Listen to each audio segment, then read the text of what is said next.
Hello viewers, welcome to Sukanta sir classes. তো তোমরা জানো রেগুলার সকাল সাতটায় আমাদের চ্যানেল থেকে তোমাদের কম্প্যাক্ট জিকে এর ভিডিও তোমরা পেয়ে যাও। আজকে শুরু হচ্ছে ইন্ডিয়ান পলিটি ক্লাস নাম্বার 1, ঠিক আছে, যেগুলো পরীক্ষার জন্য কিন্তু খুবই ইম্পর্টেন্ট 2024।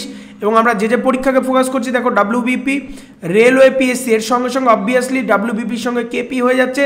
এবং যেহেতু ভিডিওগুলো সমস্তটা বাইলিঙ্গুয়াল হচ্ছে, অর্থাৎ বাংলা এবং ইংরাজি একই সঙ্গে দিয়ে দেওয়া হচ্ছে, সেহেতু তোমরা এটা এসএসসি সহ সিডিএস সহ সমস্ত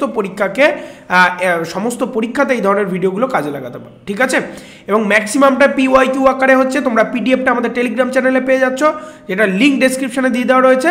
তো চলে আসো, সবার প্রথম আমরা যেটা দেখে নিই আমাদের ক্লাসের রুটিনগুলো, ঠিক আছে। সবার প্রথম সকাল 7টায় পেয়ে যাচ্ছ বাইলিঙ্গুয়ালি আমাদের ভিডিও জিএ অর্থাৎ জেনারেল অ্যাওয়ারনেস। এটা কোনো দিন একদিন যাচ্ছে ইতিহাস, একদিন ভূগোল, একদিন পলিটি, একদিন ইকোনমিক্স, একদিন স্ট্যাটিক জিকে, একদিন কারেন্ট অ্যাফেয়ার্স। এইভাবে 7 দিনে 7টা কিন্তু যাচ্ছে তোমাদের, একদিন সায়েন্স, এইভাবে যাচ্ছে 7 দিনে 7টা।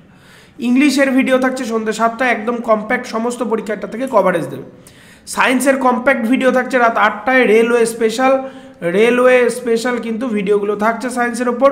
এবং সর্বোপরি রাত 10টায় এইটা লাইভ আকারে, এটা সব থেকে ইম্পর্ট্যান্ট হচ্ছে লাইভ আকারে ম্যাথামেটিক্স, জিআই এবং তোমাদের ডাউট ক্লিয়ারিং সেকশন থাকছে উইথ এক্সাম স্ট্র্যাটেজি, ঠিক আছে। এটা সম্পূর্ণ লাইভ আকারে থাকছে রাত 10টা থেকে। সব ভিডিওগুলোই কিন্তু বাইলিঙ্গুয়াল হচ্ছে। চলে আসো আজকের ফার্স্ট কোয়েশ্চেন। আর যারা এখনও আমাদের টেলিগ্রামের সঙ্গে জয়েন হওনি, অবশ্যই নিচে ডেসক্রিপশন থেকে টেলিগ্রামের সঙ্গে জয়েন হয়ে যাও। বলেছে নিম্নলিখিতগুলির মধ্যে কোনটি ভারতের জন্য ভারতীয় ফেডারেল সিস্টেম গঠনে সবচেয়ে গভীর প্রভাব প্রয়োগ করেছিল। ফেডারেল সিস্টেম গঠনে সবথেকে গভীর প্রভাব প্রয়োগ করেছিল কে? কোন আইনটা? 1909 সালের আইন, 1919-এর আইন, 1935-এর আইন, নাকি 1947-এর আইন? তো অপশান নাম্বার 3 হয়ে যাবে সঠিক উত্তর, অর্থাৎ 1935 সালের আইন, অর্থাৎ act of 1935। Okay, second question দেখে নাও। বলেছে নিম্নলিখিতগুলির মধ্যে কোনটি ভারতীয় সংবিধান প্রণয়নে সবচেয়ে গভীর প্রভাব ফেলেছিল? সব থেকে গভীর প্রভাব ফেলেছে ব্রিটিশ সংবিধান, মার্কিন সংবিধান, আইরিশ সংবিধান, নাকি ভারত সরকারের সংবিধান 1935? অবশ্যই এটা হয়ে যাচ্ছে সঠিক উত্তর, ভারত সরকারের সংবিধান 1935, the government of India act 1935। ওকে, আজকে 3 নম্বর কোশ্চেন দেখে নাও। বলেছে ভারতের সংবিধান ভারতকে কিভাবে বর্ণনা করে? How does the constitution of India describes India as? ইন্ডিয়াকে কিভাবে বর্ণনা করে? রাজ্য এবং কেন্দ্রশাসিত অঞ্চলগুলির একটি ফেডারেশন হিসাবে, রাজ্যগুলির একটি ইউনিয়ন হিসাবে, ভারতবর্ষ হিসাবে, নাকি একটি ফেডারেটেড জাতি হিসাবে? অপশান নাম্বার 2 হচ্ছে আমাদের সঠিক উত্তর, রাজ্যগুলি একটি ইউনিয়ন হিসাবে, ঠিক আছে, বর্ণনা করে, ইউনিয়ন অফ স্টেটস। এরপর দেখো the system of judicial review organized in, অর্থাৎ নীতিমূলক পদ্ধতিতে। এখানে আমাদের কোনটা রয়েছে? ইন্ডিয়া, জার্মানি, রাশিয়া, নাকি ইউএসএ? দ্য সিস্টেম অফ এটা একটুখানি ভুল করা রয়েছে, system of judicial review. Judicial রিভিউর কেসটা কি আছে বলো? জুডিশিয়াল রিভিউ কোন দেশ থেকে নেওয়া হয়েছে? অপশন নাম্বার ডি হয়ে যাচ্ছে সঠিক উত্তর, অর্থাৎ ইউএসএ থেকে নেওয়া হয়েছে, ঠিক আছে। এটা এখান থেকে দেখতে হবে না, এটা ইউএসএ থেকে নেওয়া হয়েছে। এরপর দেখো প্রতিরোধমূলক আটক মানে কি? প্রতিরোধমূলক আটক, ঠিক আছে, প্রিভেন্টিভ ডিটেনশন মিনস জিজ্ঞাসাবাদের জন্য আটক, জিজ্ঞাসাবাদের পর আটক, জিজ্ঞাসাবাদ ছাড়াই আটক, নাকি বিবেচনাযোগ্য অপরাধের জন্য আটক? তো অপশন নাম্বার 3 হয়ে যাচ্ছে সঠিক উত্তর আমাদের, জিজ্ঞাসাবাদ ছাড়া আটক, ঠিক আছে, জিজ্ঞাসাবাদ ছাড়া আটক হয়ে যাচ্ছে আমাদের সঠিক উত্তর। এরপর দেখো ভারতের গণপরিষদ গঠনের ভিত্তি কি ছিল? ভারতের গণপরিষদ গঠনের ভিত্তি কি ছিল? 2 হয়ে যাচ্ছে সঠিক উত্তর, এখানে ক্যাবিনেট মিশন প্ল্যান 1946, ঠিক আছে, ক্যাবিনেট মিশন প্ল্যান 1946 এটা ছিল ভারতের গণপরিষদ গঠনের ভিত্তি। এরপর দেখো ভারতের গণপরিষদ গঠনের ভিত্তি যেটা ছিল, এটা একই প্রশ্ন বারবার চলে এসছে, তো এটা হয়ে যাবে ক্যাবিনেট মিশন প্ল্যান 1946। ঠিক আছে, 8 নম্বর কোশ্চেন দেখো, নিম্নলিখিতগুলির মধ্যে কে 1946 সালের জুলাই মাসে প্রতিষ্ঠিত গণপরিষদের সদস্য ছিলেন না? এই নাটা চোখে না দেখেই লোকে ভুলভাল করে দেয়। 1946 সালের গণপরিষদের সদস্য ছিলেন না। ঠিক আছে, গণপরিষদের সদস্য ছিলেন না কে? ডক্টর রাজেন্দ্র প্রসাদ, কে এম মুন্সি, মহাত্মা গান্ধী নাকি আবুল কালাম আজাদ? অপশন নাম্বার 3 হয়ে যাচ্ছে সঠিক উত্তর। মহাত্মা গান্ধী কিন্তু সদস্য ছিলেন না। ঠিক আছে, এরপর দেখো সংবিধানের খসড়া কমিটির চেয়ারম্যান, যে খুবই গুরুত্বপূর্ণ একটা কোশ্চেন পরীক্ষার পয়েন্ট অফ ভিউ থেকে এবং প্রচুরবার এসছে। ঠিক আছে, ড্রাফটিং কমিটির চেয়ারম্যান কে ছিলেন? অবশ্যই এটার অ্যান্সার কি হয়ে যাচ্ছে? Option number 4 doctor B R Ambedkar. ঠিক আছে, ডক্টর বি আর আম্বেদকর। বোঝা গেল? India is a Republic because India হচ্ছে প্রজাতন্ত্র। কারণ কি? এটি একটি গণতান্ত্রিক দেশ, এটি একটি গণতন্ত্র সংসদীয় রাষ্ট্রের প্রধান এই নির্দিষ্ট সময়ের জন্য নির্বাচিত হয়, আর উপরের সবগুলি। সঠিক উত্তর হয়ে যাচ্ছে আমাদের 3, অর্থাৎ রাষ্ট্রের প্রধান একটি নির্দিষ্ট সময়ের জন্য নির্বাচিত হয়। ঠিক আছে, তারপর দেখো ভারতের গণপরিষদের সাংবিধানিক উপদেষ্টা কে ছিলেন? Constitutional adviser of the constituent assembly of India কে ছিলেন? Doctor B R Ambedkar, doctor Rajendra Prasad, sir B N Rau নাকি Shri K M Munshi? Option number 3 হয়ে যাচ্ছে সঠিক উত্তর, বি এন রাও। ঠিক আছে, বি এন রাও। এরপর দেখো 12 নম্বর কোশ্চেন যেটা রয়েছে সেটা হচ্ছে which of the following countries has introduced direct democracy, অর্থাৎ প্রত্যক্ষ গণতন্ত্র চালু করেছে নিচের কোন দেশ? প্রত্যক্ষ গণতন্ত্র, রাশিয়া, ভারত, ফ্রান্স নাকি সুইজারল্যান্ড? অপশন নাম্বার 4 হয়ে যাচ্ছে সঠিক উত্তর, সুইজারল্যান্ড।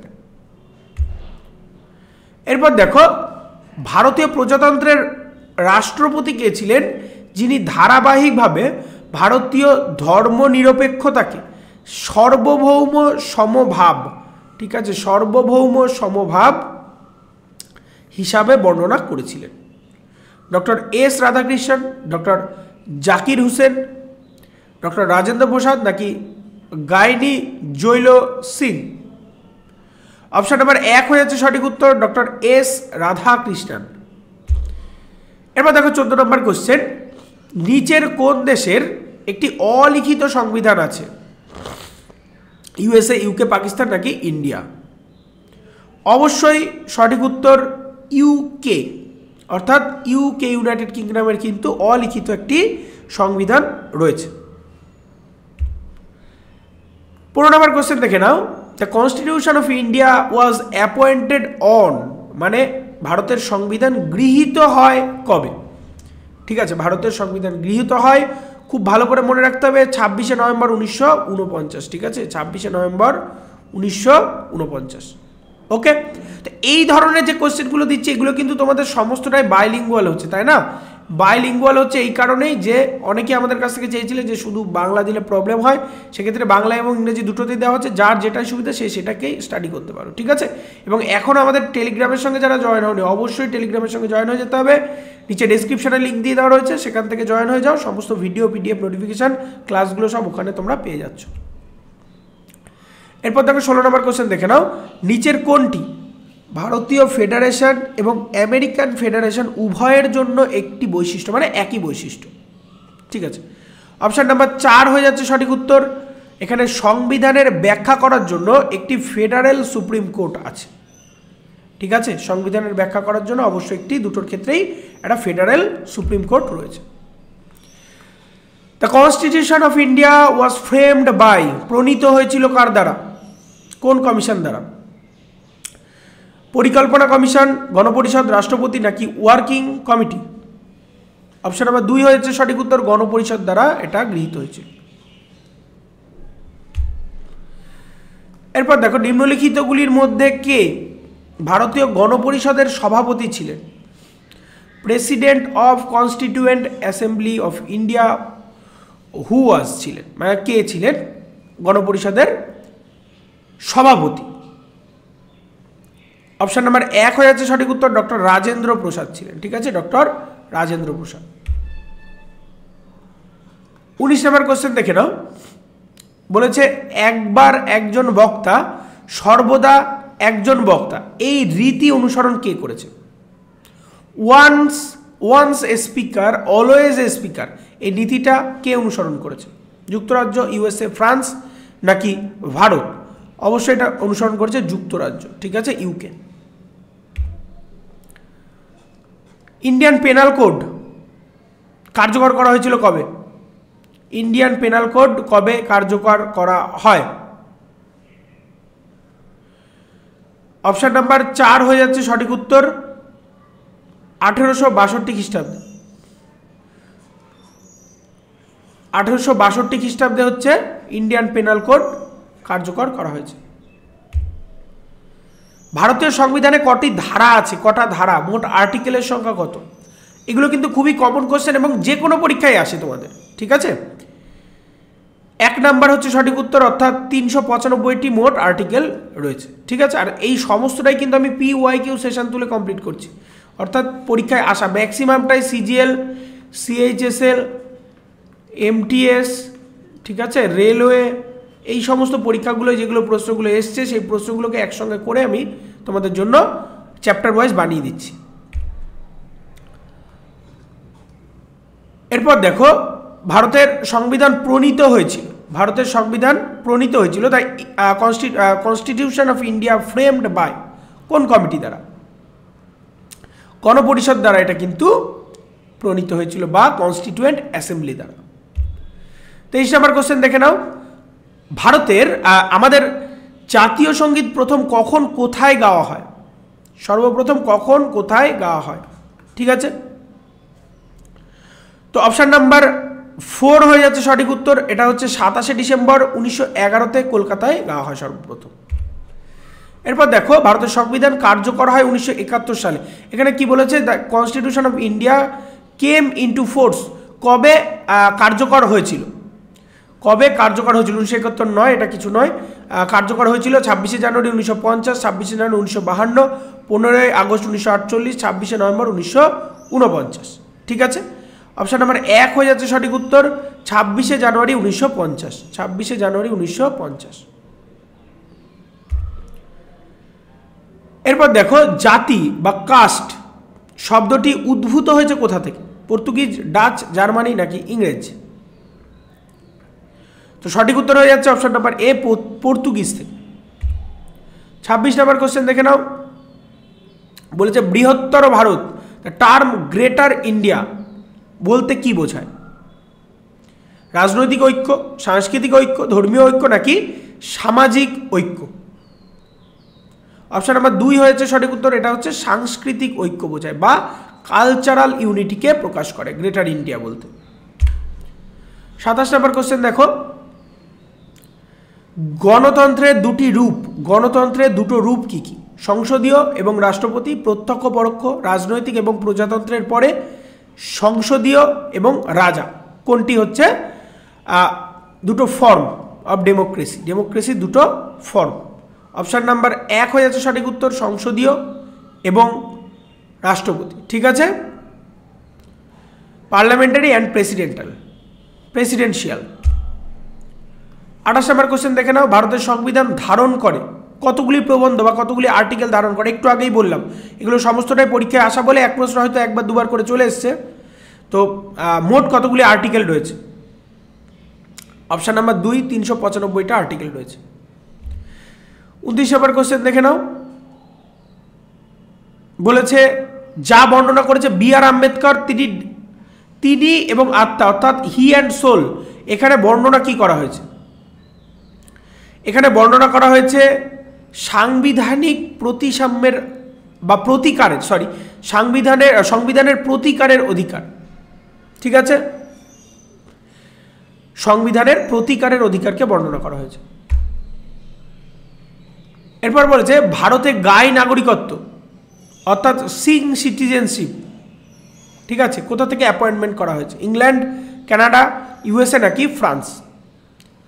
অপশন নাম্বার 1 হয়েছে সঠিক উত্তর, এটা ইংল্যান্ড থেকে নেওয়া হয়েছে।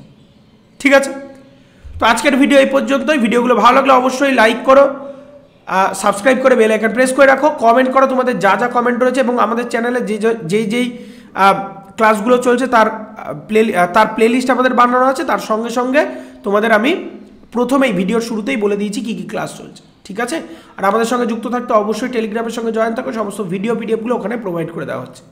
দেখা হচ্ছে পরের ভিডিওতে বা পরের লাইভে। খুব ভালো থাকো আর পড়তে থাকো সিলেকশনের জন্য।